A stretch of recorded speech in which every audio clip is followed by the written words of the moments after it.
What happens when a ruthless gang targets a frail black veteran, thinking his age and solitude make him an easy victim, only to find out his son is a general in the United States military? Watch as father and son fight back against the racist gang, and eventually uncover a deeper secret that has plagued the black community for too long. James Carter sat on the wooden bench, his cane leaning against his leg. The warm afternoon sun filtered through the trees, casting dappled shadows on the path ahead. The faint hum of distant conversations mingled with the occasional laughter of children playing nearby. This park was a haven for many, but for James, it was a place of reflection. At 68, he had earned the right to enjoy quiet moments like these, free from the noise of the world.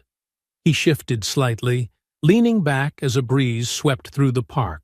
The afternoon light illuminated his weathered face, the lines etched there telling stories of battles fought and sacrifices made. Once a soldier, now a retired man with a cane, he carried himself with the quiet dignity of someone who had seen more than his fair share of life. From across the way, a group of 3 men appeared, their voices breaking the tranquility. They walked with a swagger that was impossible to ignore, their laughter grating against the calm. The tallest of them, a wiry man with a cocky grin, spotted James and nudged the others.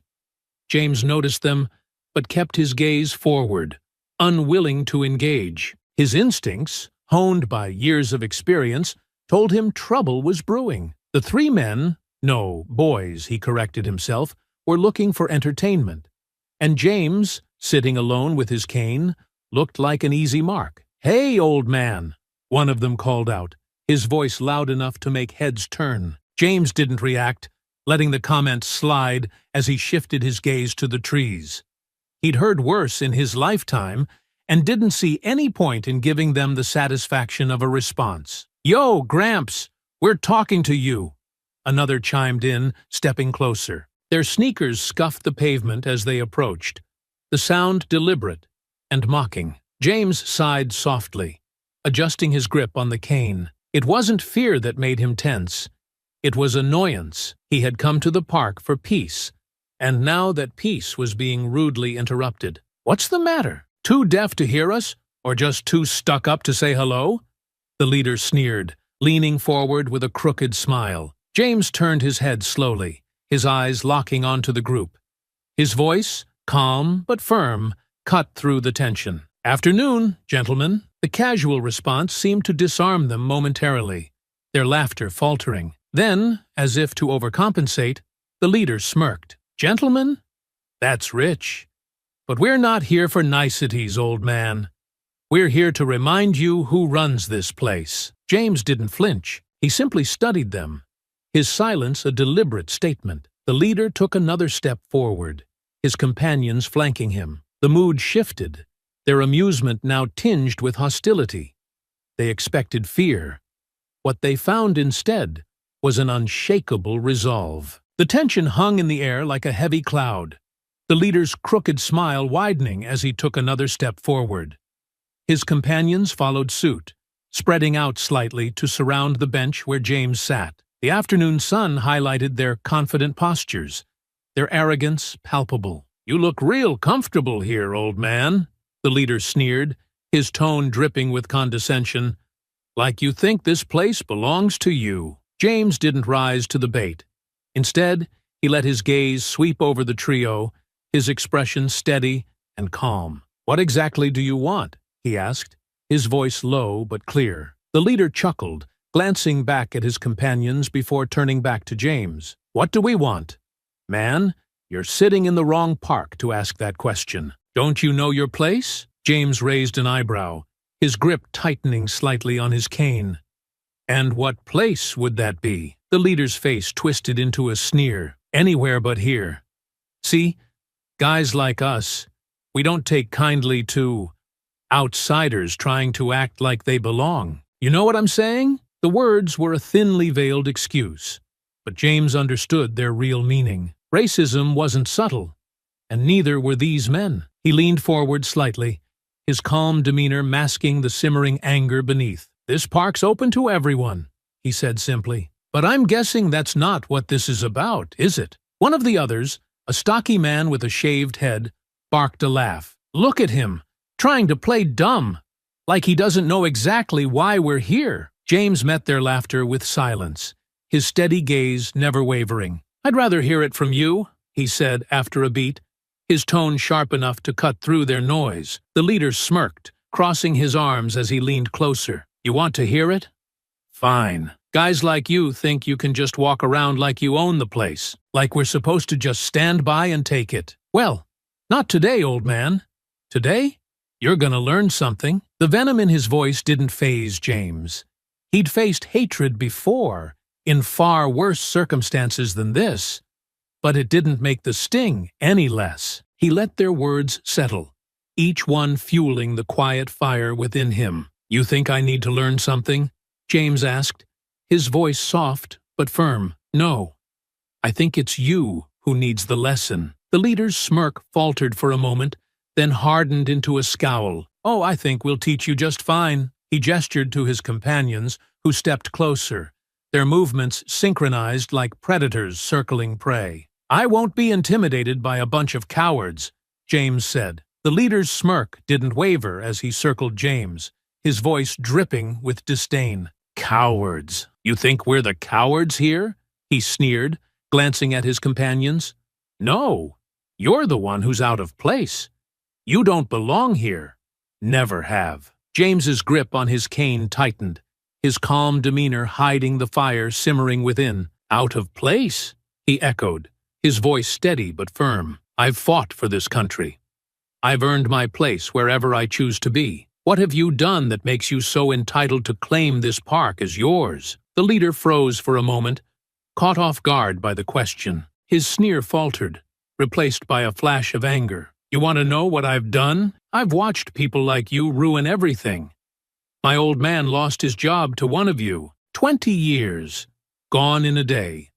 All because some company wanted to check their diversity box." James raised an eyebrow, his eyes narrowing. "So you blame me for something you don't understand?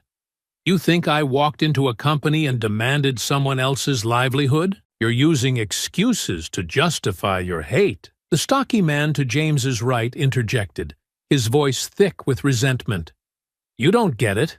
My family's been here for generations, working hard, building this place.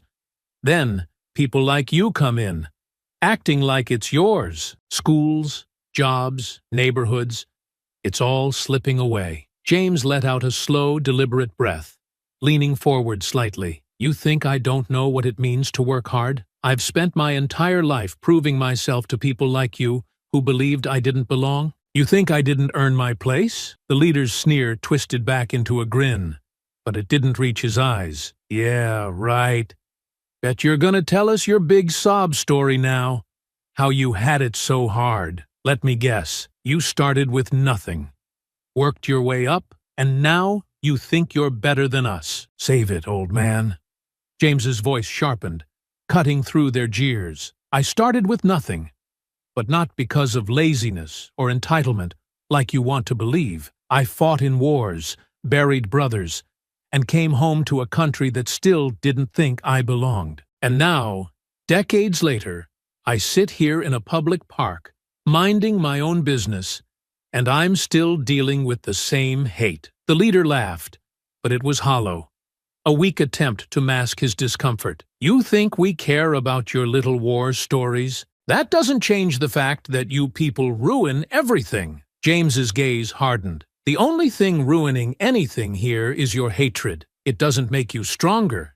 It makes you smaller." The wiry man, pacing restlessly behind James, finally snapped, "Shut up, old man. You don't know what you're talking about." He kicked James's cane, sending it clattering to the ground. James stumbled slightly, but caught himself on the edge of the bench. Straightening as much as his body allowed, he locked eyes with the leader, his voice unwavering. "You can knock me down all you want, but it won't make you right." The leader's face darkened, his smirk replaced by a scowl. "Oh, we'll do more than knock you down." The three men closed in, their postures rigid with aggression. The shadows of their figures stretched across the pavement as the sun dipped lower, their intent unmistakable. The three men circled closer, their jeers growing louder.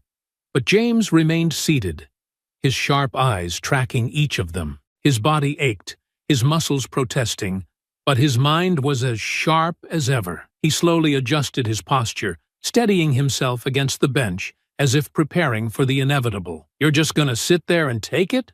the stocky man mocked, flexing his fists. His smirk widened as he stepped closer. "Maybe you ain't got the guts to stand up." James exhaled slowly, his voice calm but edged with steel. "I've stood up to men twice your size, and 10 times your strength. You're not the first bullies I've dealt with, and you won't be the last." The leader scoffed, stepping forward to loom over him. Big words from someone too scared to even get off the bench. "Maybe you're finally realizing you don't belong here." James didn't respond immediately. Instead, he reached down, gripping the edge of the bench. With a slow, deliberate movement, he pushed himself to his feet. His frame, though worn by time, still carried the weight of someone who had once been unbreakable. The leader faltered for half a second, clearly not expecting James to stand. "What? You think you're gonna take us on?" he sneered, masking his brief hesitation with bravado. James adjusted his stance, his voice calm but filled with conviction. "If I have to."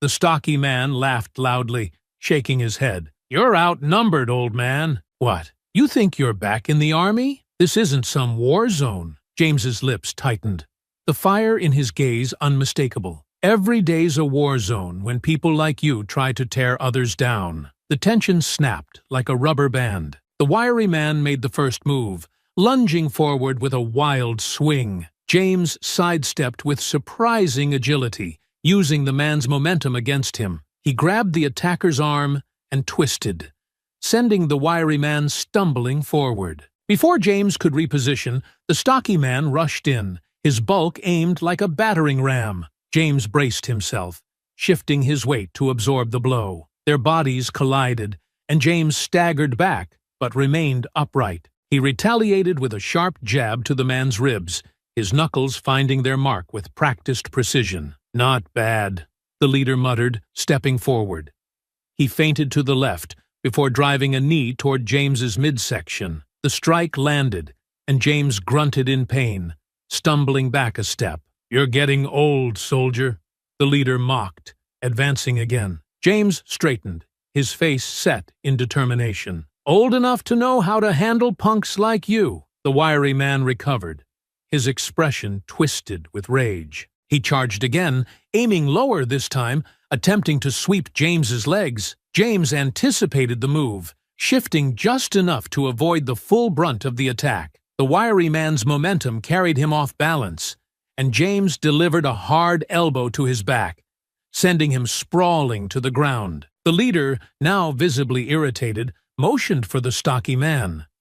"Let's end this." The two advanced together, forcing James to retreat a step, then another. His body screamed for rest, but he refused to falter. The leader swung high, while the stocky man aimed low, their coordinated attack designed to overwhelm.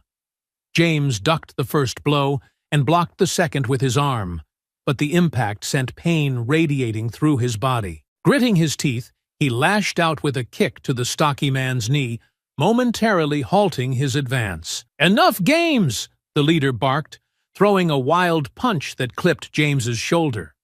The force sent him spinning, and he stumbled, his back hitting the bench. James gripped the edge for balance, his breath coming in short bursts. He was losing ground, and they knew it. The leader smirked, moving in for what he clearly thought would be the final blow. But James refused to fall. Pushing off the bench with a surge of determination, he swung with all his strength, his fist connecting squarely with the leader's jaw. The leader reeled back, clutching his face in shock. "Not bad," the stocky man growled, his fists raised. "But you're done now." The three men regrouped, their faces dark with anger. James stood his ground, battered but unyielding. The fight was far from over, but he wasn't about to give them the satisfaction of backing down. The leader wiped his mouth, his hand trembling slightly as he glared at James. The blow James had landed left a visible mark, but the fight had taken its toll on the older man as well. James's chest heaved, his breaths shallow and strained, but he refused to back down. He stood his ground, his shoulders squared, even as his legs wavered beneath him. "You don't know when to quit, do you?" the leader growled, his voice filled with venom. James straightened, his hand brushing against his aching side. "Quitting's not in my blood," he said, his voice defiant, despite the pain radiating through his body. The wiry man snarled, lunging forward with a reckless swing. James tried to block, but his reflexes, slowed by exhaustion, failed him. The blow landed against his ribs, driving the air from his lungs. The stocky man followed up, stepping in with a brutal shove that sent James stumbling backward. He hit the ground hard, the impact jarring every bone in his body. His cane lay just out of reach, and for the first time, he couldn't force himself to stand. The three men loomed over him, their faces twisted in triumph. The leader crouched slightly, his shadow falling across James's battered form. "This is what happens when you don't know your place," he said, his voice dripping with mockery. "You should have stayed down the first time, old man." James's vision blurred, but his gaze remained locked on the leader. "You think this makes you strong? Beating on someone who can't fight back?" The leader laughed darkly, motioning for the others to close in. "It makes me smart. You didn't know when to stay quiet, so now you'll pay for it." As the leader raised his fist, a sharp, commanding voice sliced through the air like a whip. "Stand down!" The yell was so forceful that all three men froze, their heads snapping toward the sound. A figure strode toward them with purpose, his tall, broad frame cutting an imposing silhouette against the fading afternoon light. The man's military bearing was unmistakable. Every step radiated authority, every movement precise and deliberate. "What the hell is this?" the leader muttered, his confidence faltering as the figure drew closer. James, lying on the ground, managed a faint, weary smile. His voice, though hoarse, carried a note of relief. "Marcus!" The man's voice rang out again, louder this time, filled with unshakable command. "I said stand down." The gang hesitated, their earlier bravado beginning to crumble. They hadn't expected anyone to intervene, certainly not someone who carried himself like he could handle all three of them at once. Marcus stood tall, his presence commanding, his sharp eyes scanning the scene. He took in his father on the ground, bruised but defiant, and the three men standing over him. His jaw tightened, his hands clenching at his sides as he took another step forward. The leader sneered, his earlier hesitation melting into arrogance as he sized up the newcomer. "Who the hell are you supposed to be?" he asked, tilting his head mockingly. "Some kind of hero?" Marcus didn't flinch. His voice was calm, but there was steel behind every word. "I'm the man who's going to make you regret every decision you made today. Step away from him." "Now!" The wiry man barked a laugh, his face twisting into a sneer. "Oh, look! Another tough guy. What are you going to do? Call the cops? Cry about it?" The stocky man stepped closer, his fists clenched. "You don't look so scary to me," he said, his voice thick with disdain. "We've already handled one old man today. You're just next in line." Marcus's eyes narrowed, and he took another step forward, his broad shoulders squared. "You have no idea who you're dealing with," he said, his voice low and measured. The leader crossed his arms, grinning as he gestured to his companions. "You hear that, boys? This guy thinks he's special. Maybe we should show him the same lesson we taught the old man." James, still on the ground but watching intently, managed a faint smile despite his pain. "You really don't want to do that," he rasped, his voice tinged with a hint of amusement. The leader turned back toward James, his expression darkening. "Oh, shut up, old man. We'll deal with you after we—" He didn't finish the sentence. Marcus moved in a blur, closing the distance faster than any of them anticipated. His fist drove into the leader's jaw with the precision of someone who had thrown punches in far more serious situations. The leader staggered back, clutching his face as he let out a grunt of pain. The wiry man charged, his arms swinging wildly, but Marcus ducked beneath the blow and drove his shoulder into the man's chest, sending him sprawling backward. Before the stocky man could react, Marcus turned, his voice sharp and commanding. "Stay where you are, or you'll regret it." The stocky man hesitated, his bravado flickering. "You think you're tough because you got lucky," he snarled, forcing himself to charge. Marcus sidestepped, grabbing the man's arm and twisting it behind his back. The stocky man let out a pained shout as Marcus shoved him forward, sending him stumbling toward his companions. The leader, recovering from the initial punch, glared at Marcus, his face flushed with fury. "You think you can just walk in here and take us all on? You're gonna regret that." Marcus's expression didn't waver. "The only thing I regret is not getting here sooner," the leader roared, rushing forward in a blind fury. Marcus braced himself, stepping into the attack. Their bodies collided, but Marcus's solid stance held firm. He brought his knee up sharply, hitting the leader's stomach and forcing him to double over with a gasp. The wiry man and stocky man regrouped, circling Marcus. "You're just one guy," the wiry man said, his voice shaky but defiant. "You can't take all of us." Marcus glanced over his shoulder, his voice cold. "I've taken on worse than you. But if you want to find out, go ahead." The fight continued, blows landing from all sides, but Marcus moved with precision and skill. The gang was relentless, their numbers giving them confidence, but it was clear they weren't prepared for someone like him. Each attack they launched was met with a counter, each taunt silenced by a calculated strike. The tension in the air was electric, as Marcus moved with sharp, practiced precision, his focus unshakable. The leader lunged at him again, swinging wildly in frustration. Marcus ducked under the punch, driving his elbow into the man's ribs with enough force to make him stumble back, gasping for air. The wiry man circled behind Marcus, his movements erratic but determined. "You're fast," he muttered, his voice tinged with nervous energy. "But you can't keep this up forever." Marcus didn't respond. Instead, he turned sharply, delivering a swift kick to the wiry man's shin, sending him crashing to one knee. Marcus followed with a strike to the man's shoulder, forcing him to drop back, groaning in pain. The stocky man charged next, his fists raised like a battering ram. "Let's see how tough you are now," he shouted, throwing a heavy swing at Marcus's side. Marcus shifted his weight, narrowly avoiding the blow. He grabbed the man's arm and twisted, using his momentum to flip him onto his back. The stocky man hit the ground with a resounding thud. The wind knocked out of him. "Stay down," Marcus said coldly, stepping over him to face the remaining two. The leader had regained his footing, his face twisted with rage. He barked at the wiry man. "Get up! We're not letting him walk out of here." The wiry man scrambled to his feet, nodding, while the leader advanced again, this time more cautiously.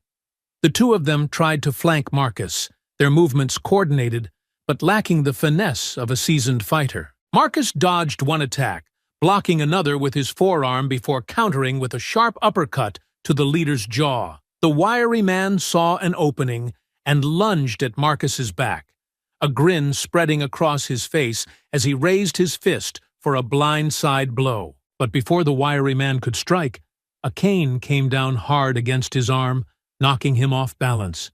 The man cried out in pain, stumbling back to see James standing behind him, his face grim but resolute. "Thought you had me out of the fight, didn't you?" James said, gripping his cane tightly. The wiry man glared at James, clutching his arm. "Stay out of this, old man!" James smirked, taking a steady step forward despite his obvious pain. "Not a chance!" With a swift motion, he swung the cane again, this time catching the man across the legs and sending him sprawling to the ground. Marcus glanced back, a flicker of relief crossing his face. "You didn't have to get back up, Dad." James steadied himself, his gaze locked on the wiry man as he groaned on the ground. "You didn't think I was going to let you do all the work, did you?" The leader snarled, his frustration boiling over. "What is this? Some kind of family act? You're both done for." Marcus turned his full attention back to the leader, his expression cold and unyielding. You made the mistake of picking a fight with the wrong family. The leader hesitated, his earlier confidence waning as Marcus advanced on him. The fight wasn't over, but the balance of power had clearly shifted. The leader growled, his fists clenching as he tried to regain his composure. He glanced at his two companions, both struggling to recover from the blows Marcus and James had landed. For the first time, there was hesitation in his eyes, a flicker of doubt that hadn't been there before. Marcus stepped forward, his posture steady and imposing. "Last chance," he said, his voice cold and commanding. "Walk away now, or you'll regret staying." The leader spat on the ground, forcing a laugh that didn't reach his eyes. "You're all talk. We're not going anywhere." With a frustrated roar, he lunged at Marcus again, swinging wildly. Marcus sidestepped effortlessly, catching the leader's arm and twisting it behind his back in one fluid motion. The leader cried out, his knees buckling as Marcus forced him to the ground. "You're done," Marcus said sharply, tightening his grip. The wiry man, still wincing from James's cane strike, scrambled to his feet and charged at Marcus. But James, moving with surprising speed despite his injuries, blocked his path. With a sharp jab of the cane, he struck the wiry man's knee, sending him crashing back to the ground. "You'd think you'd learn by now," James said, his tone calm but firm. The stocky man, the last to recover, rose to his feet, his face twisted with desperation. He hesitated, looking between Marcus and James, clearly weighing his options. Then, with a guttural shout, he rushed at Marcus, his massive frame barreling forward. Marcus shifted his stance, waiting until the last possible moment before stepping aside and hooking his foot around the man's ankle. The stocky man tripped, sprawling forward onto the ground. Marcus quickly pressed a knee into his back, pinning him down. In less than a minute, the fight was over. Marcus stood over the leader and the stocky man, both immobilized, while James kept a watchful eye on the wiry man, his cane raised in warning. The leader struggled against Marcus's hold, his face red with fury. "Get off me, you bastard!" Marcus leaned closer, his voice a low, dangerous growl. "You don't get to make demands, not after what you've done." He released the leader's arm briefly, only to reach into his pocket and pull out a pair of zip ties. Swiftly, he secured the leader's hands behind his back, ignoring the man's curses. The wiry man tried to crawl away, but James tapped his shoulder with the cane. "You're not going anywhere either." Marcus approached, pulling another zip tie from his pocket and restraining the wiry man with the same efficiency. Finally, he turned to the stocky man, who had stopped struggling entirely. As Marcus tied his hands, the stocky man muttered, "Who the hell are you, anyway?" Marcus straightened, his expression cold. "General Marcus Carter," he said, his voice sharp and unwavering. "United States Army." The leader's face twisted in disbelief. "General? You expect us to believe that?" James stepped forward, leaning on his cane as he looked down at the leader. "Believe it.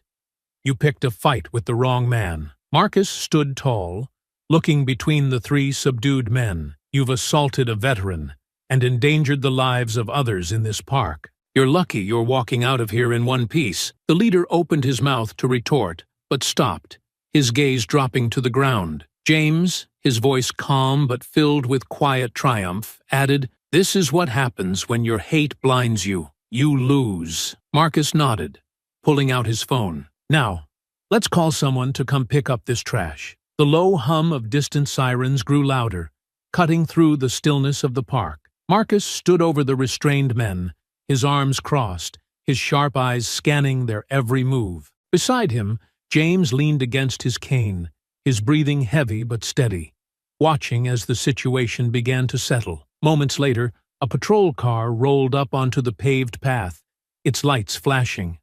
Two officers stepped out, their hands resting on their belts as they surveyed the scene. One of them, a tall man with a commanding presence, approached cautiously. "What's going on here?" the officer asked, his gaze darting between Marcus, James, and the three men zip-tied on the ground. Marcus straightened, his voice calm but firm.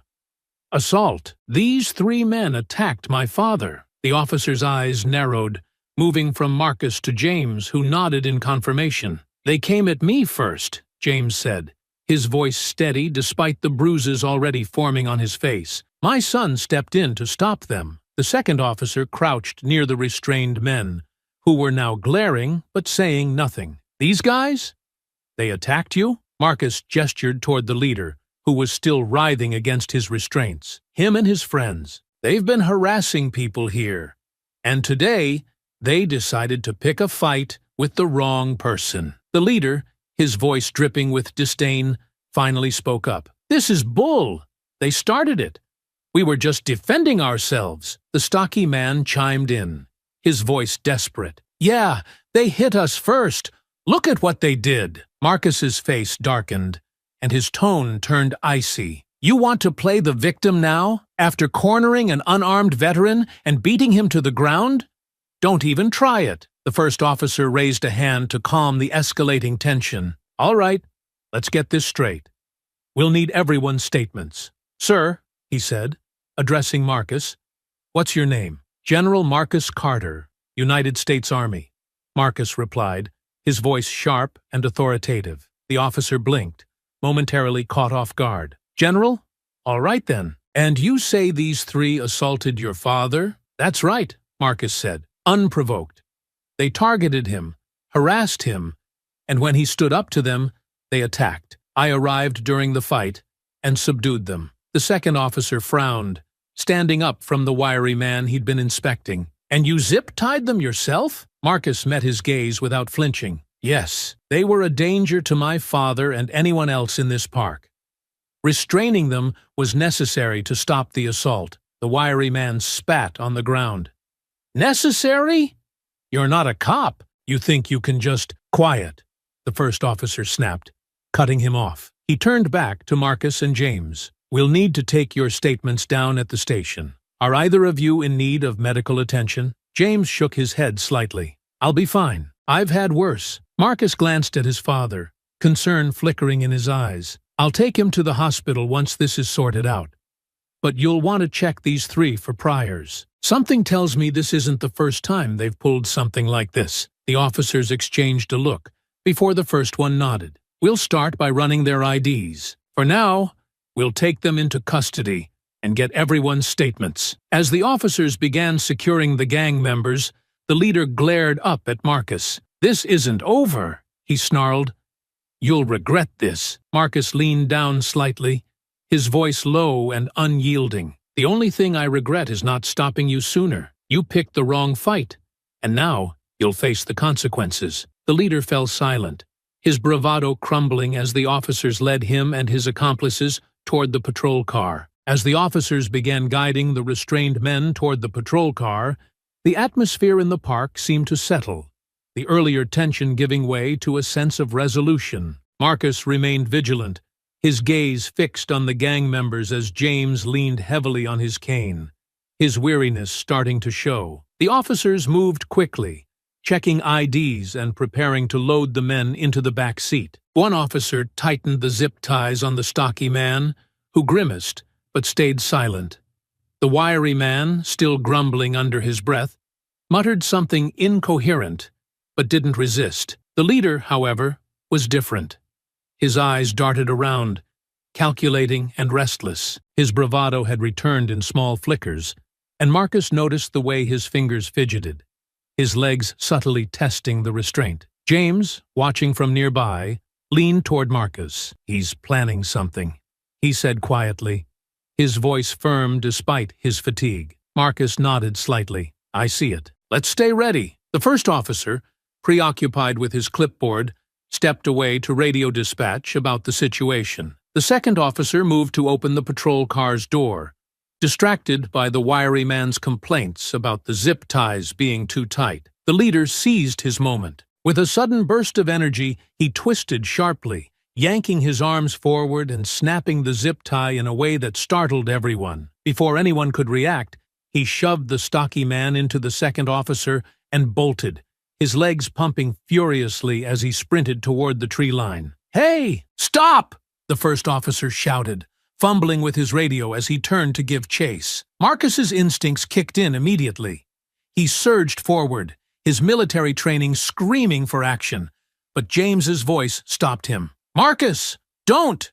James called, gripping his cane. "He's not worth it." Marcus hesitated for a fraction of a second, glancing back at his father. James's face was pale, his earlier strength clearly waning, but his eyes were steady. The second officer, untangling himself from the stocky man, drew his radio and shouted into it. "Suspect fleeing southbound through the park. Requesting backup." The leader's figure disappeared into the dense greenery, his steps fading with the distance. The first officer cursed under his breath, abandoning the chase as he turned back to the others. "We'll get him," he said firmly, though frustration colored his tone. Marcus clenched his fists, the tension in his shoulders evident as he turned back toward James. "He's not going far," Marcus said, his voice low but determined. "If they don't find him, I will." James nodded, his expression hardening. "Let the police do their job for now.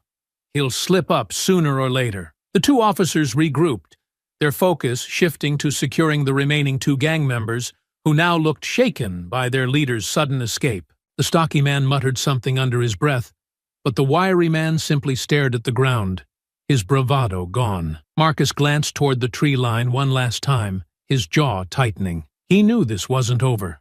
Not yet. The hum of the police car's engine filled the air as Marcus sat quietly in the back seat beside his father. The two remaining gang members, now subdued and silent, sat in a separate vehicle, their earlier arrogance replaced by uneasy stares. Marcus kept his gaze forward, his mind already working through the next steps. James adjusted his position slightly, leaning on his cane as he let out a slow breath. "You don't have to look so tense," he said, his voice calm but edged with weariness. Marcus glanced sideways at his father. "He got away, Dad. That's not something I take lightly." James gave a faint nod, acknowledging his son's frustration. "And he'll slip up eventually. You saw his face. He's desperate. Men like that don't stay hidden for long." The patrol car slowed as they approached the station, the flashing lights reflecting off the building's glass doors. Marcus shifted, his posture straightening as if preparing for another battle. The officer driving turned his head slightly. "We'll process these two and get their statements," he said, his tone professional but tinged with frustration. "We've got units searching the area for the runner. It's only a matter of time." Marcus nodded curtly, but his focus was unwavering. "I want access to the interviews," he said. "They'll know where their leader's headed. Someone always talks." The officer hesitated before responding. "We'll see what we can do, General, but this is still a civilian matter." James, sensing his son's rising tension, placed a hand lightly on Marcus's arm. "Marcus, let them handle this part. You've already done enough." The patrol car rolled to a stop, and the officer stepped out, gesturing for Marcus and James to follow. The cool air of the station lobby hit them as they entered, the sterile lighting casting long shadows across the polished floor. Inside, the two gang members were being led toward a holding area. The wiry man glanced back once, his eyes darting nervously toward Marcus. The stocky man, however, kept his head down, his shoulders slumped in defeat. The lead officer approached Marcus and James. "We'll need your official statements now," he said, his tone softer as he glanced at James. "You sure you're up for it, sir?" James gave a small, tired smile. "I've got enough in me for this." Marcus, ever the strategist, leaned closer. "Focus on their leader. Ask them about his next move, his habits. He'll run to somewhere he feels safe, and they'll know where that is." The officer nodded, making a quick note in his pad. "We'll bring it up during questioning. You can wait in the lobby or sit in the observation room if you'd like." Marcus turned to James. "You up for sitting in on this?" James shook his head. "I'll sit here. Let them do their job, Marcus." Reluctantly, Marcus followed the officer toward the observation room, his mind racing. He knew the gang's leader wouldn't stay hidden for long, but time was still of the essence. Back in the lobby, James settled into a chair, his cane resting against his knee. He leaned back slightly, his eyes closing for a moment. Despite the day's events, his expression remained steady, his resolve unbroken. Marcus stood in the dimly lit observation room, his arms crossed, as he watched the interrogation unfold through the one-way glass. The wiry man sat at the metal table, his hands still bound, his eyes darting nervously between the officer questioning him and the door. Across the room, the stocky man slouched in another chair, staring blankly at the floor. Neither looked eager to cooperate. The officer leaned in, his voice firm but calm. "Where's your friend? You've already been caught. Don't make this harder on yourself." The wiry man shook his head, his lips pressed tightly together. "I don't know," he muttered. "He didn't tell us where he was going." Marcus's jaw tightened. He'd seen this before. Low-level followers protecting their leader, holding on to a misplaced sense of loyalty. He didn't have time for games, not with the gang's leader still out there, emboldened and dangerous. Turning sharply, Marcus left the observation room, his footsteps echoing in the quiet hallway. He made his way back to the lobby, where James sat in a chair, his cane resting against his knee. Despite the exhaustion etched on his face, James straightened slightly when he saw his son approach. "They're not talking," Marcus said, his tone clipped. "Or at least, not fast enough." James nodded, his expression thoughtful. "They're scared of him. More scared than they are of the law." Marcus paced the lobby, his hands clenching and unclenching. "I can't just sit here waiting for them to slip up. He's still out there, and who knows what he's planning next. If he thinks he can walk away from this, he's wrong." James leaned forward slightly, his voice calm but firm. "And what are you planning to do, Marcus? You're not a cop. You've done your part." Marcus stopped, turning to face his father. "I'm not going to sit idle while he gets away with this. I've spent my life leading teams, tracking threats, dismantling operations.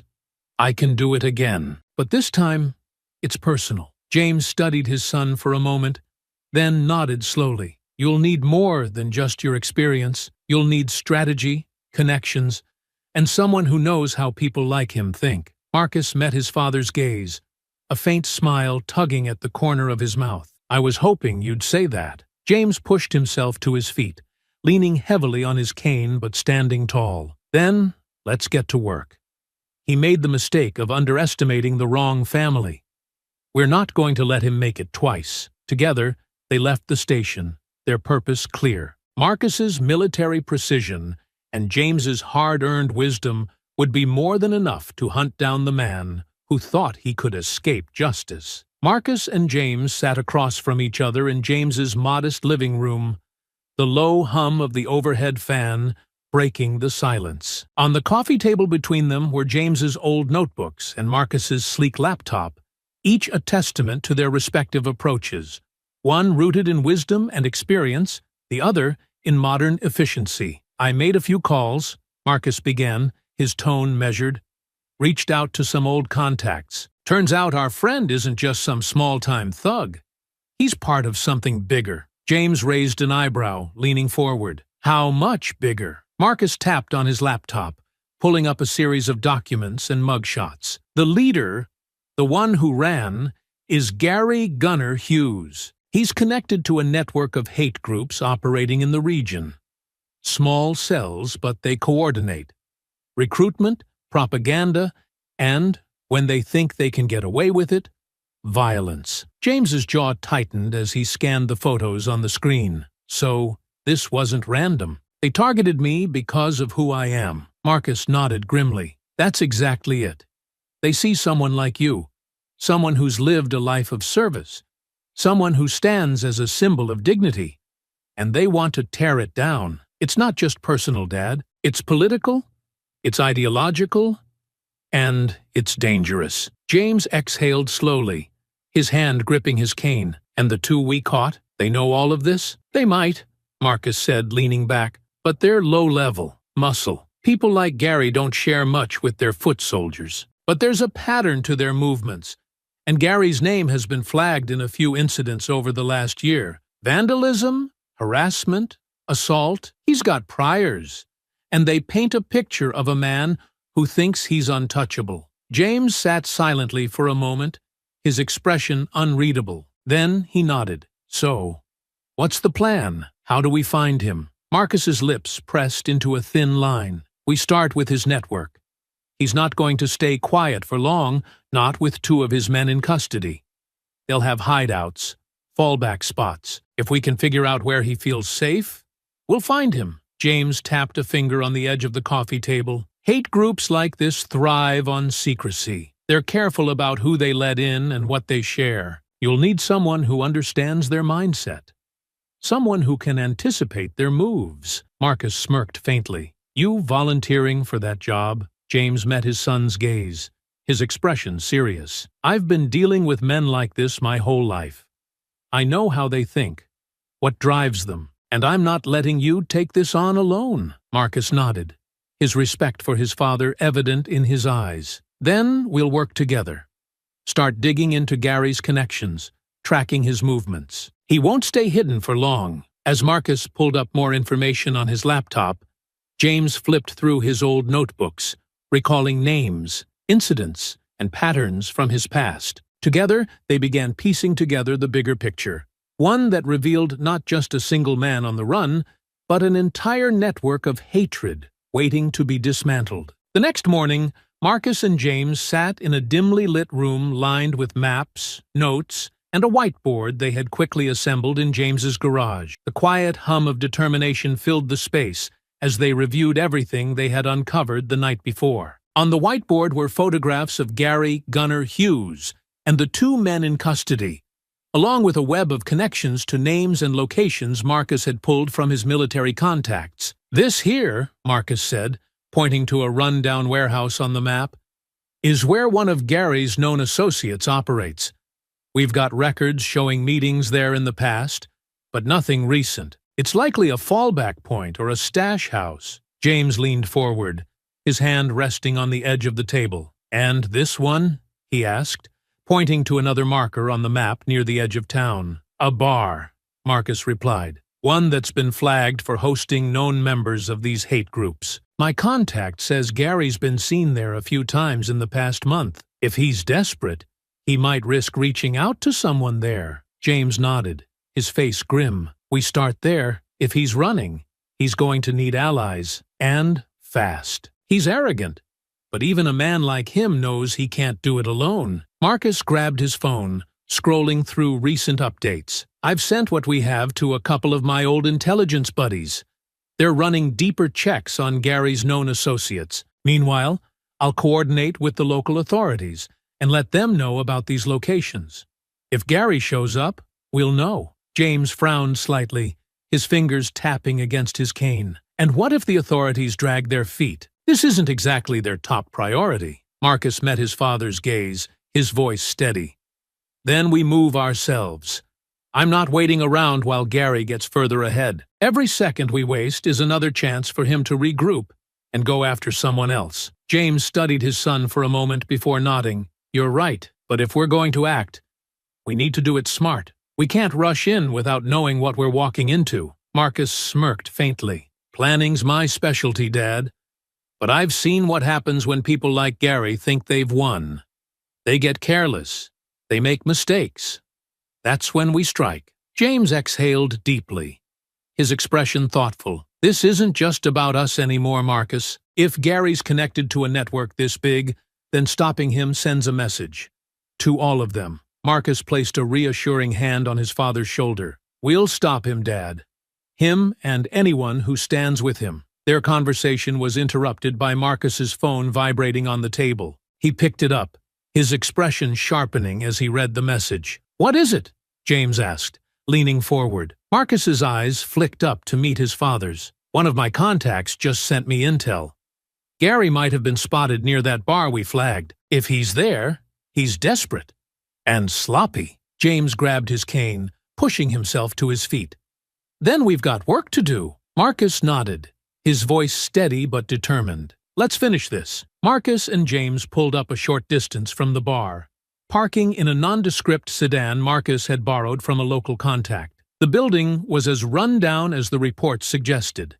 Peeling paint, flickering neon signs, and a scattering of cars in the gravel lot. The midday sun cast harsh shadows across the lot, making it easy to spot anyone coming or going. This is the kind of place where men like him feel comfortable, James muttered, leaning slightly on his cane as he studied the bar. No cameras, no questions.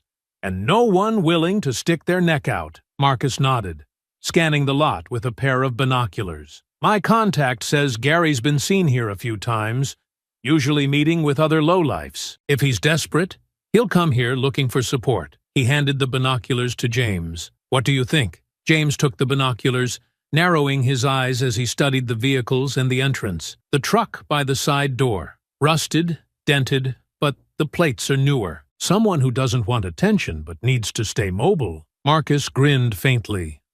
Good eye, Dad. That matches the description of a vehicle Gary was seen using 2 months ago. James handed the binoculars back. So, what's the plan? Walk in and confront him? Or wait for him to make a move? Marcus's expression turned serious. Neither. If we confront him in there, it could turn into a scene, and people might cover for him. We wait until he leaves, then follow him. He'll lead us to something bigger. Another hideout. Other members of the group. Maybe even their stash. James nodded thoughtfully, leaning back in his seat. Smart. Cornering him here would only give him more excuses to run, but following him, that's a move he won't see coming. They settled into a tense silence, watching the bar's entrance. Marcus's phone buzzed, and he quickly glanced at the message. Backup's 10 minutes out, he said. They'll hang back until we need them. I don't want to spook him. James smirked slightly. You're handling this like a mission. Marcus shot his father a wry look. Because that's exactly what this is. And I've learned from the best. A few minutes later, the side door of the bar creaked open. A man stepped out, glancing around cautiously. Marcus immediately raised the binoculars, his focus sharpening. The man was tall and broad, his familiar gait unmistakable. Gary Gunner Hughes. That's him, Marcus said quietly. He's trying to look casual, but he's nervous. See how he keeps glancing over his shoulder? James leaned forward slightly, his jaw tightening. He knows he's being hunted. Gary strode quickly toward the truck James had identified, fumbling with his keys. Marcus's hand hovered over the ignition, ready to start the car. Wait until he's moving, James said, his voice steady. We don't want to lose him, but we need to know where he's going. Marcus nodded, his foot tapping anxiously against the floor. As soon as Gary's truck pulled out of the lot, Marcus turned the key, the engine purring to life. He kept a safe distance, careful not to draw attention as Gary headed out onto the open road. This is it, Marcus said, gripping the wheel tightly. He's going to lead us right to the heart of his operation. James adjusted in his seat, his expression resolute. And when we find it, we make sure he can't hurt anyone else. The car followed Gary's truck as it weaved through the outskirts of town, the scenery growing more isolated with each mile. Marcus's military instincts kicked in. Every detail of the route mentally logged.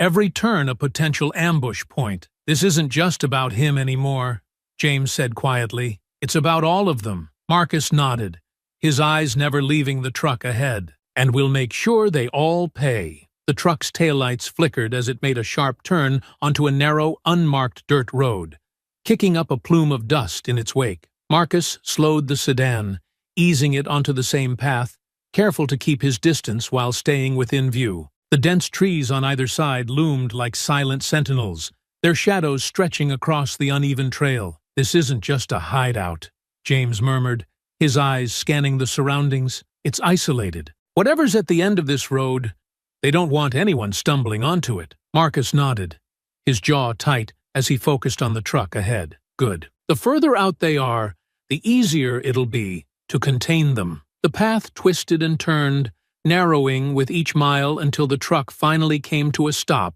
in a clearing. A low, dilapidated building stood at the edge of the clearing, its roof sagging, and walls covered in graffiti. Beside it, a few more vehicles were parked, older trucks and motorcycles, all with the same rough, patched-together look as Gary's ride. Marcus pulled the sedan to a halt, killing the engine before they reached the clearing. He gestured for James to stay low as they both slipped out of the car. The air was heavy with tension as they crept forward, crouching behind the cover of the thick trees that lined the clearing. Gary climbed out of his truck, slamming the door shut as he glanced around nervously. Two men emerged from the building, both burly and rough-looking, their expressions shifting into wary frowns as they spotted him. "You're late," one of them said, his voice carrying across the clearing. "What the hell happened?" Gary ran a hand through his hair, his agitation evident. "Cops, and some freaking army guy.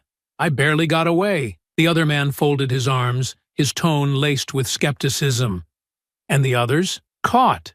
Gary spat, pacing back and forth. "They got Paul and Ryan. They're probably already spilling their guts. We've got to move now." James leaned closer to Marcus, his voice low. "This isn't just a safe house. It's a hub. Look at the vehicles.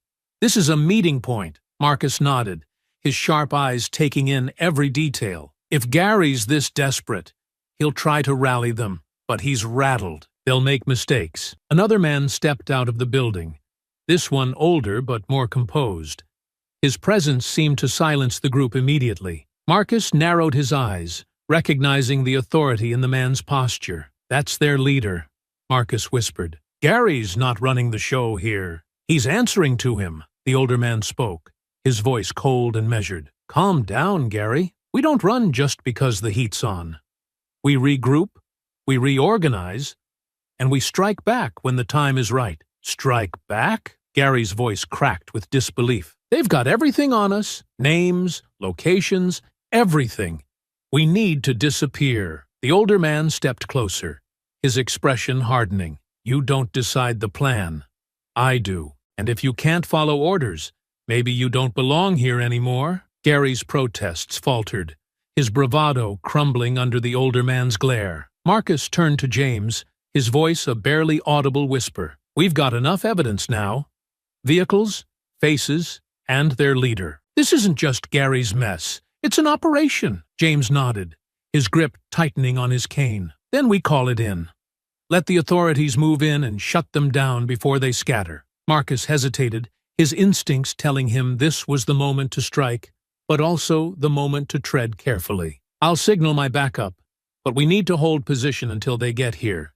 If we move too soon, they'll slip through our fingers." James nodded in agreement, his voice resolute. "We've come this far, Marcus. Let's finish it." As Marcus reached for his phone, he couldn't shake the feeling that this was only the beginning. Marcus crouched behind the tree line, his phone in hand as he sent a quick message to his backup. The authorities were already en route, but it would take time for them to reach the remote location. Every second felt like an eternity as Marcus watched the group in the clearing. Gary paced nervously, throwing glances over his shoulder as if expecting someone to leap from the shadows. The older man barked orders to the others, directing them to load crates from the dilapidated building into the backs of the trucks. "They're moving fast," James observed in a hushed tone. "Whatever's in those crates, it's important." Marcus nodded, his sharp eyes narrowing. "Evidence, weapons, propaganda, something that ties them to their operation. They're trying to clear out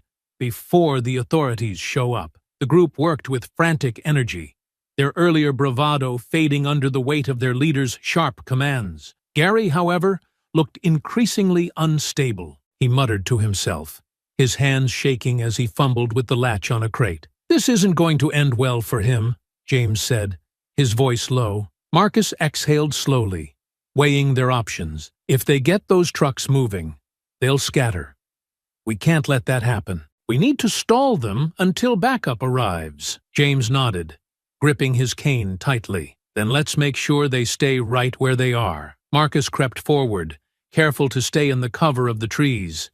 He gestured for James to hold back, his father nodding reluctantly. "Be careful," James whispered. Marcus approached the edge of the clearing, his movements calculated and silent. He picked up a rock and hurled it toward the far end of the tree line. It hit with a sharp crack, drawing the attention of the group. "What was that?" one of the men snapped, his head jerking toward the sound.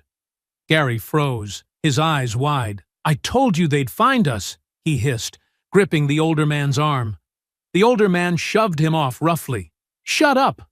We don't panic. You two, check it out," he barked, motioning to two of the men standing nearby. As the two men moved toward the sound, Marcus slipped back into the shadows, circling around to position himself closer to the trucks. He could hear the older man barking more orders, the tone of his voice growing sharper as he tried to maintain control. James, watching from a distance, clenched his fists, He could see Marcus positioning himself, but couldn't shake the unease creeping up his spine. Marcus reached one of the trucks, staying low as he examined the crates in the back. They were hastily packed, their lids slightly ajar. Inside, he spotted stacks of flyers emblazoned with hateful symbols and slogans. In another crate, metal glinted in the dim light. Likely weapons. "This is it," Marcus murmured to himself. He pulled out his phone and snapped a series of photos, sending them to his contact. Before he could retreat, a voice rang out. "Hey! Who the hell are you?" Marcus turned to see one of the men returning from the false distraction, his face contorted in anger. "Stop him!" the man shouted, drawing the attention of the entire group. In an instant, chaos erupted. Gary scrambled for cover. The older man shouted commands, and the others lunged toward Marcus. Marcus moved quickly, ducking under a swinging arm and delivering a precise strike to the man's midsection, sending him sprawling. Another man charged, but Marcus sidestepped, grabbing his arm and using his momentum to flip him onto the ground. James, watching the fight unfold, stepped out of the shadows, his cane gripped tightly in his hands. "Marcus!" he called, drawing some of the attention away from his son. The older man, his face dark with anger, pointed toward James. "Get him!" he ordered, sending another man in his direction. But James, despite his age and injuries, stood his ground.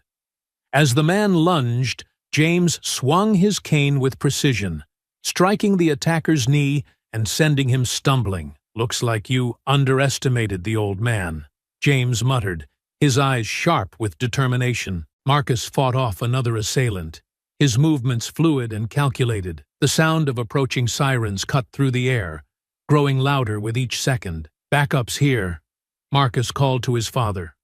"Hold on." The group began to scatter, their panic evident. The older man barked at them to stay, but his words fell on deaf ears as the sound of police vehicles approaching grew closer. Gary, clutching one of the crates, tried to make a run for his truck, but Marcus was faster.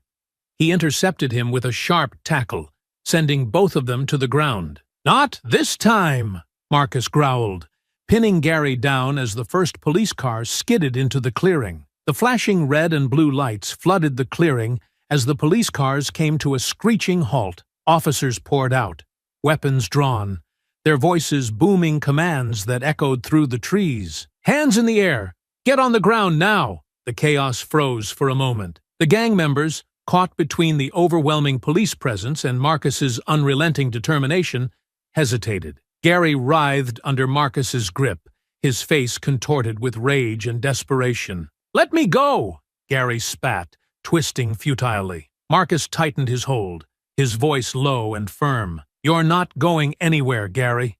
It's over." Across the clearing, James stood tall despite the ache in his body, his cane firmly planted as he watched the officers move in. Two of the gang members dropped to their knees, their hands raised in surrender. The others hesitated before following suit, the fight drained from them. The older man, their apparent leader, remained standing, his face a mask of defiance. "This is harassment," he barked at the officers. "We have rights." One of the officers approached him cautiously, his weapon still trained. "You're under arrest for suspicion of illegal possession of firearms, inciting violence, and conspiracy. Get on the ground." The older man sneered but slowly complied, his movements stiff as two officers cuffed him. "You're making a mistake," he muttered, but his bravado was hollow. Gary, still pinned beneath Marcus, made one last attempt to struggle free. Marcus shifted his weight, pressing him firmly into the ground. "I said it's over," Marcus growled. "Stop fighting!" The police moved quickly, securing the scene. Officers began inspecting the trucks, pulling open crates, and documenting their contents. One officer approached Marcus, who finally released Gary into their custody. "Nice work," the officer said, nodding in appreciation. "We'll take it from here." Marcus stood, brushing dust off his hands. He turned to see James watching him, a faint smile of pride on his face. Marcus walked over, his expression softening. "You all right, Dad?" James nodded, his grip tightening on his cane. "I'm fine. You?" Marcus exhaled, his gaze flicking back to Gary and the others as they were loaded into patrol cars. "Better now." The officer who had spoken to Marcus earlier approached again, this time holding a clipboard. "We'll need your statements again, General Carter." "And yours too, sir," he said, nodding toward James. "But it looks like we've got enough here to shut this operation down for good." James glanced at Marcus, his expression thoughtful. "This wasn't just about stopping Gary," he said quietly. "It's about dismantling everything they stand for." Marcus nodded, his voice steady. "And this is just the beginning. People like this don't stop unless they're made to. We'll make sure they can't hurt anyone else." The clearing began to empty as the gang members were taken away, their leader shooting Marcus and James one last hateful glare before disappearing into the back of a patrol car. Marcus placed a hand on his father's shoulder. "We did it, Dad. Together." James smiled faintly, his exhaustion momentarily giving way to pride. "Yeah, we did." As the last of the officers wrapped up the scene, the father and son stood side by side, watching the remnants of a hate-filled operation being dismantled. A few days later, Marcus sat in the observation room of the police station, his arms crossed as he watched the interrogation unfold through the one-way glass. On the other side of the glass, the gang's leader sat at a steel table, his cuffed hands resting in front of him. Despite his disheveled appearance, his posture radiated defiance. The detective leaned forward, his voice firm but composed. "Let's start simple. What's in the crates we recovered from the site?" The leader smirked, leaning back in his chair. "Don't know what you're talking about. Those aren't mine." The detective didn't flinch. "So, you're telling me you were just there by coincidence? That the flyers, the weapons, and the stolen equipment have nothing to do with you?" The leader's grin widened. "You can't prove a thing." Marcus's jaw tightened. He'd seen this kind of arrogance before. Men who thought their network of fear and intimidation would shield them from accountability. In the adjacent room, James sat across from another detective, reviewing the evidence Marcus had helped gather. The photos from the bar and hideout were spread across the table alongside confiscated materials. James pointed to one of the flyers, his voice calm but resolute. "This isn't just hate speech. It's a call to action. These people don't just talk. They act." The detective nodded, flipping through the stack. "We've already traced some of these materials back to incidents in neighboring towns. Vandalism, assaults, even a suspected arson case. This isn't isolated." James glanced toward the observation room where Marcus stood. "It's bigger than we thought, but they've made mistakes. Those mistakes are going to cost them." Back in the interrogation room, the detective pushed a file toward the gang leader. "This is your operation, and we have more than enough to prove it. Multiple witnesses, corroborating evidence, and let's not forget Gary. He's already singing." The smirk on the leader's face faltered. "Gary doesn't know anything," he snapped. The detective leaned in, his voice lowering. "Oh, he knows plenty. Enough to give us a clear picture of how you operate, who you've been recruiting, and where your funding comes from. He's desperate, and desperate men talk." Marcus allowed himself a faint smile as he observed the shift in the leader's demeanor. He leaned closer to the glass, watching the cracks form in the man's facade. Meanwhile, in another room, Gary sat slumped in his chair, his face pale. His hands fidgeted nervously as the detective across from him flipped through a stack of notes. "You think I wanted to be part of this?" Gary blurted, his voice trembling. "I didn't know it would get this bad. I thought it was just talk, you know? A way to blow off steam." The detective raised an eyebrow. "Blowing off steam? You mean recruiting people? Spreading hate? And stockpiling weapons?"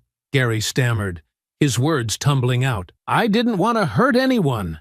It was all him," he said, nodding toward the leader's photo on the table. "He made the plans, gave the orders. We just followed along." Marcus, watching the simultaneous interrogations unfold, stepped back from the glass and joined James in the evidence room. "They're turning on each other," he said, his voice low but satisfied. James nodded, his expression grim. "They're cowards." It was only a matter of time. The detective in the room with them looked up. "Between Gary's confession and the physical evidence, we've got enough to tie the leader directly to everything. This isn't just going to be a conviction. It's going to unravel their entire network." Marcus exhaled, his shoulders relaxing slightly for the first time in hours. Good. Make sure it sticks. I don't want any of them walking free. The detective nodded.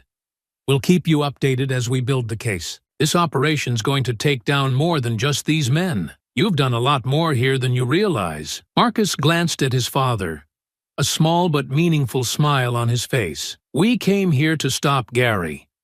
Looks like we're doing more than that. James returned the smile, his pride evident. One fight at a time, son. A week later, the hum of the courtroom buzzed faintly in Marcus's ears as he adjusted his tie. He glanced at James, seated beside him in the front row, his father's expression steady, despite the weight of what they were about to face. The past week had been a blur.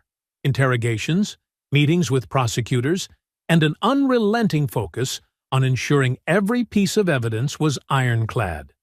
Now, it all led to this moment. Feels different being on this side of a mission, James said quietly, his voice low enough that only Marcus could hear. Marcus smirked faintly, his gaze fixed on the empty judge's bench. Still a mission, Dad. Just a different battlefield. The courtroom began to fill, reporters taking their seats at the back, while jurors filed in with a mixture of curiosity and tension on their faces. Gary and the remaining gang members were led in by bailiffs, their shackled hands a stark reminder of the stakes. The gang leader, seated between his attorney and Gary, radiated defiance, his posture stiff and his eyes cold. When the judge entered, the murmurs quieted instantly. The trial began, the prosecutor standing to deliver her opening arguments. Your Honor, members of the jury, the prosecutor began, her voice steady but piercing.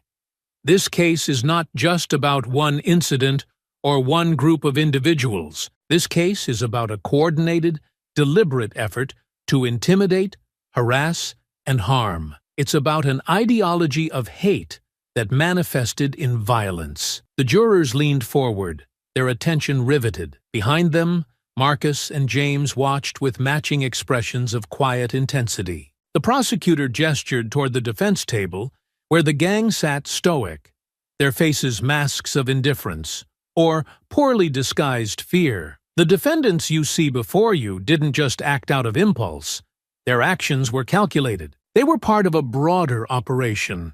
And we will prove it. The first witness called to the stand was a police officer who had been part of the raid on the hideout. His testimony was methodical, detailing the items found in the crates: firearms with altered serial numbers, propaganda material, and blueprints of public spaces, annotated with what appeared to be plans for future attacks. These items were seized from a property linked to the defendants, the officer said, his voice calm but firm. They provide clear evidence of intent, not just to intimidate, but to commit acts of violence. The defense attorney rose for cross-examination, attempting to cast doubt on the link between the defendants and the evidence. Is it possible, the attorney asked, that these items could have been left there by someone else? The officer's response was unwavering. No, sir. We recovered fingerprints from several items, and they match those of the defendants, including Gary Hughes and the individual known as their leader. In the gallery, Marcus exchanged a glance with James, who gave a slight nod of approval. Next came James's testimony. He walked to the stand with a calm determination, his cane tapping lightly on the polished floor. Once sworn in, he recounted the events in the park, his voice steady even as he described the attack. They targeted me because of who I am, James said. Because of my skin color, because I'm a veteran, because I stand for everything they hate. The prosecutor guided him carefully, allowing him to describe the harassment and violence in vivid detail. And when your son intervened, what was their response? They didn't stop, James said, his gaze fixed on the jury. They thought they could outnumber him. They thought hate would make them strong. It didn't. The defense tried to rattle James during cross-examination, questioning whether he might have provoked the gang. James didn't waver. I've seen hate like theirs before, he said firmly. It doesn't need provocation. It thrives on weakness. And when it sees strength, it tries to destroy it. The prosecutor's case continued to build, calling on Gary's recorded confession. The audio played in the courtroom, his voice trembling as he named the gang leader as the mastermind behind their operations. The jury listened intently, their expressions hardening with each word. "He made the plans," Gary said in the recording. "We just followed orders. He said we'd scare people into leaving, into knowing their place." As the first day of the trial came to a close, Marcus and James left the courthouse together, the weight of the day pressing heavily on them. Marcus spoke quietly as they stepped into the evening air. "They're breaking." James nodded, his expression thoughtful. "One piece at a time." They thought they were untouchable. Now they're realizing they're not. The second day of the trial began with a palpable tension in the air. The courtroom was packed, the anticipation thick as the prosecution prepared to delve deeper into the gang's operations. Marcus and James took their seats again in the front row, their expressions resolute. The gang members shuffled into the courtroom, their demeanor notably different. Gary looked pale and defeated, avoiding eye contact with anyone, while the leader's mask of defiance had begun to crack, his clenched jaw betraying his unease. The prosecutor wasted no time, calling their next witness, a forensic analyst who had processed the evidence seized from the hideout. The analyst walked the jury through the fingerprints, digital traces, and physical items that tied the defendants directly to their crimes. "These firearms," the analyst said, pointing to a photograph projected onto the screen, had their serial numbers filed off,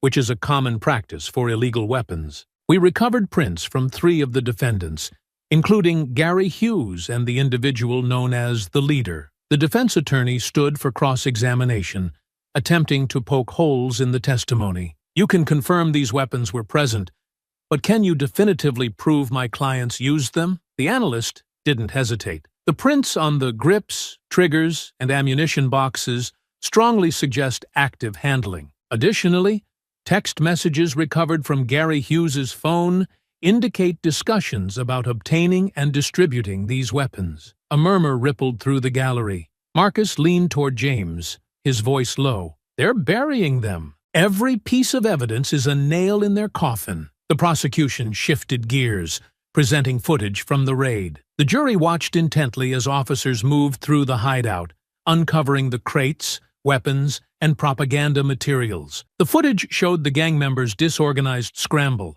a stark contrast to the cold confidence they had tried to project in the courtroom. When the footage ended, the prosecutor paused, allowing the weight of the evidence to settle. "This wasn't a spontaneous act," she said, addressing the jury. "This was premeditated, organized, and intended to terrorize.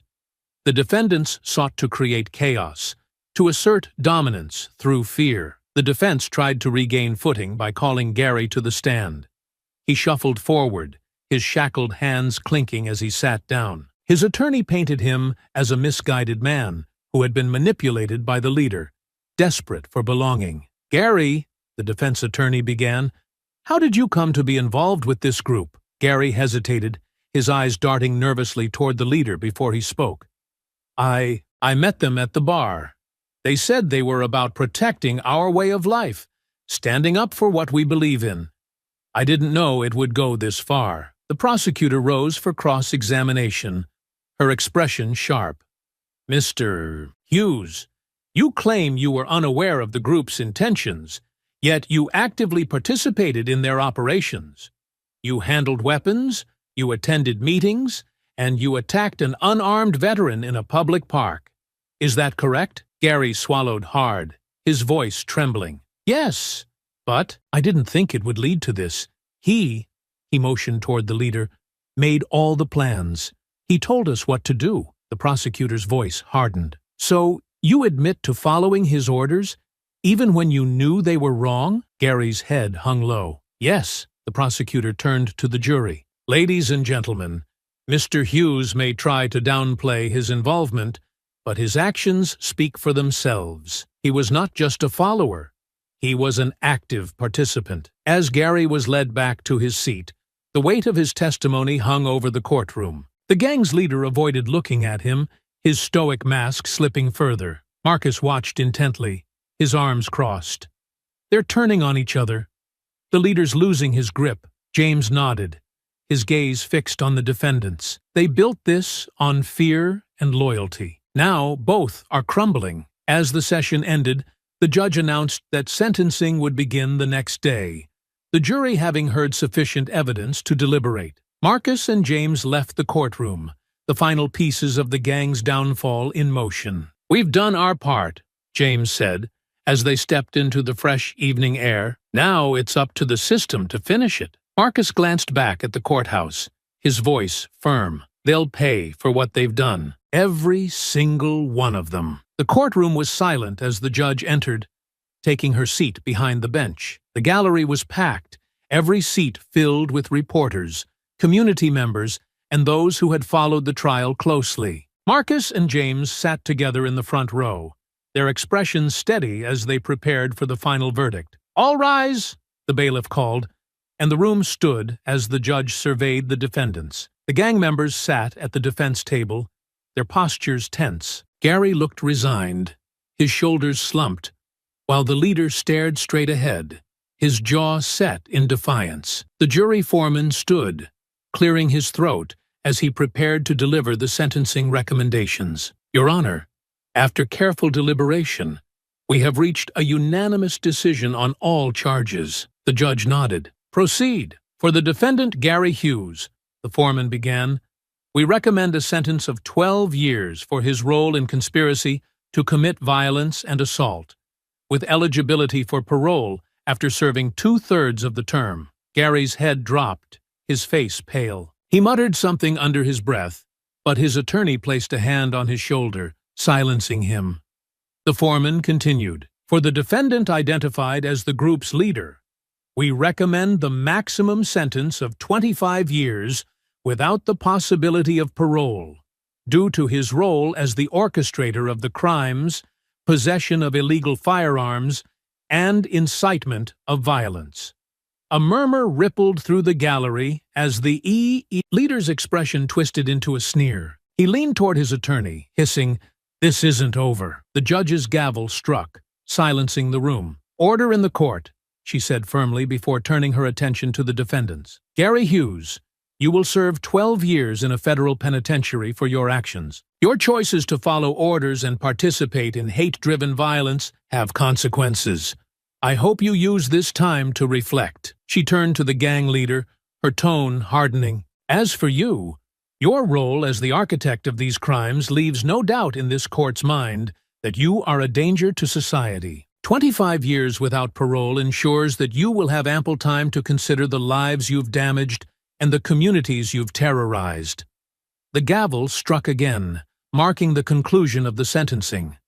The gang members were led away, their shackles clinking against the floor. Gary walked with his head down, while the leader turned to glare at Marcus and James, his defiance unbroken. Marcus met his gaze without flinching, his expression cold. Outside the courtroom, reporters swarmed, their questions firing in rapid succession. Marcus and James ignored them, stepping past the chaos to find a moment of quiet. "It's done," James said, leaning on his cane. "They're going away for a long time." Marcus nodded, his voice calm but resolute. "It's a step. One less group out there spreading hate." James looked at his son, pride evident in his eyes. "We didn't just stop them. We showed others that they can't get away with it." As they walked toward the parking lot, Marcus glanced back at the courthouse one last time. Justice had been served. But the fight wasn't over. Not for them, and not for the countless others who face the same battle every day. "We'll be ready for the next one," Marcus said quietly, and James nodded in agreement. For now, they had won, and that was enough. Back at James's modest home, the air was quiet, filled with the faint ticking of an old clock on the wall. The weight of the courtroom and the trial still lingered, though there was an undeniable sense of relief. James eased into his favorite chair by the window, his cane resting against the armrest, while Marcus stood in the kitchen, pouring 2 cups of coffee. The sun was setting, casting long shadows across the living room, the warm hues of orange and pink softening the edges of the day's tension. Marcus brought the mugs over, placing one on the table beside his father before settling onto the couch across from him. "They're locked away," Marcus said finally. breaking the silence. Gary, the leader, the others, they won't hurt anyone else for a long time. James nodded, his gaze fixed on the fading light outside. It's more than I thought we'd achieve when this all started. But it doesn't fix everything, Marcus. It doesn't change what brought them to that park. What made them believe they had the right to act the way they did. Marcus leaned forward, his elbows resting on his knees. No, it doesn't.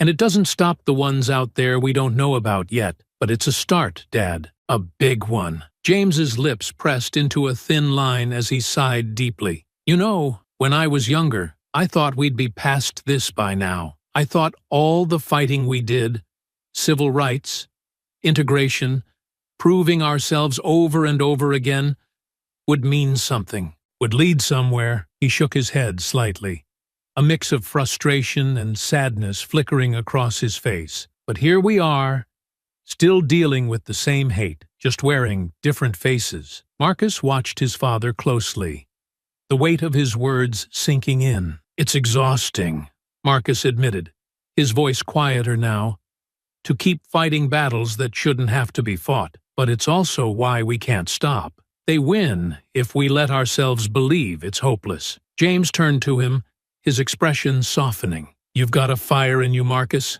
Always have. That's why you were the one to step in that day. And it's why you'll keep stepping in when others can't, or won't. Marcus sat back, his eyes drifting to the framed photo on the wall of James in his military uniform from decades ago. I learned it from you, Dad. You never backed down, even when it would have been easier to, even when it hurt. James smiled faintly, his hand resting on his cane. Because backing down isn't an option. Not for us. Not for anyone who believes this world can be better than it is. The room fell into a comfortable silence, the unspoken understanding between father and son filling the space. Outside, the last rays of sunlight disappeared, leaving a quiet calm in their wake. Finally, James spoke again, his voice softer but no less firm. What we did, Marcus, it mattered.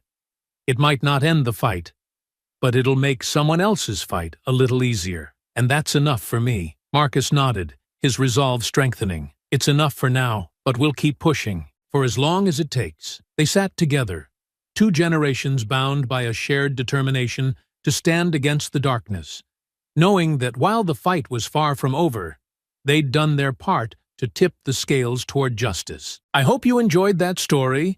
Please share it with your friends and subscribe so that you do not miss out on the next one. In the meantime, I have handpicked 2 stories for you that I think you will enjoy. Have a great day.